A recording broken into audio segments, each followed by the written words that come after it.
Hello guys, it's Max here from Daily Market Movements and welcome to another episode where today we're going to be analysing the S&P500, the Nasdaq100 and the DowJones30. Let's start off here with the S&P 500. We currently find ourselves trading at 4,343 as we kick off this brand new trading week.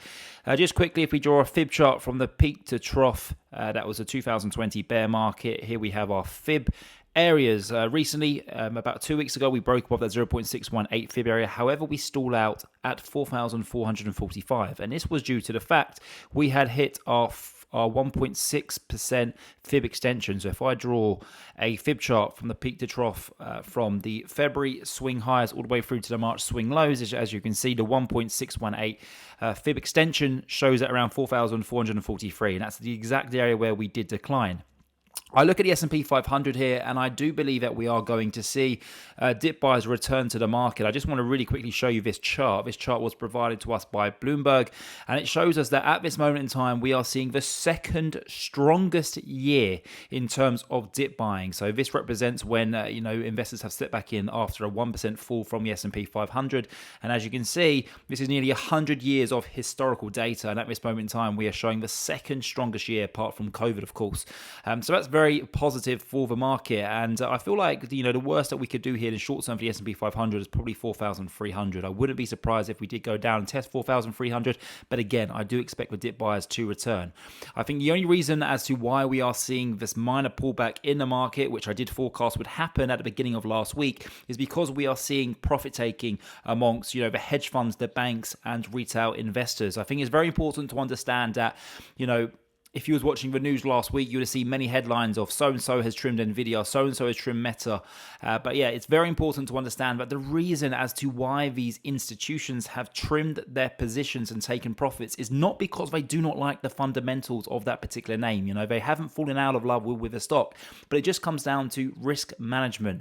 If you went into this trading year with a 2.5% position in Nvidia from your overall portfolio, well, Nvidia's up nearly 200%. So that 2.5% position has now grown into 7.5%, and that's just too large of a position for any investment manager to kind of have in their very own portfolio. So we are seeing profit taking, and that's why we have seen some minor consolidation over the past 7 days.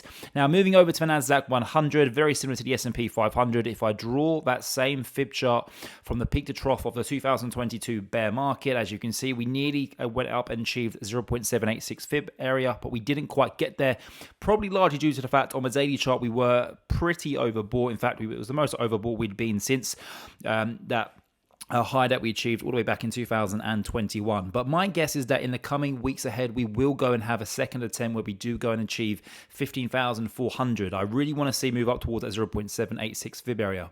I just want to make it very clear, guys, that don't always pay attention to the daily RSI. Go into larger time frames. I feel like this is a habit that many investors have. They never ever really check out the weekly and the monthly. So the weekly here does still suggest that we are overbought, but if you go into the monthly time frame, it paints a very different picture. We are only at 60 here on the RSI, so meaning that we're not quite yet overbought on all time frames. So I think that we could see some short-term cooling off where perhaps the daily chart does the daily RSI does continue to fall ever so slightly, and that of course will help the weekly outlook. But my guess is that we will go and have a second attempt where we go up to and trade towards 15,400. Now, just quickly moving over to the DowJones30. The Dow Jones, I really like this chart actually. It's clear over the past couple of trading sessions we have formed this inverted head and shoulders pattern. So I'm just quickly drawing that on your screens here. We had that neck line, which was broken a few weeks ago, where we did briefly break above it, but we have been since rejected, and we currently find ourselves trading at this 50-day EMA. In fact, you probably could even draw this chart a little bit more like this. And, we did break out of this inverted head and shoulders pattern. I thought that we'd come and back test it, but we've broken back below that neckline, but we found support at a 50-day EMA. So what I'm really looking for here, guys, is that evidence that the buyer step back in, and that will give us a real good chance of breaking above the swing high that we set just a few days ago, up around 34,550. Guys, if you would like to follow my free trading signal group, as well as follow my daily market research that I post on this group, it's all completely free of charge. then scan this QR code on your screen. It will take you to my website where you can sign up. It takes 10 seconds to get involved, and I look forward to welcoming you all over on Telegram.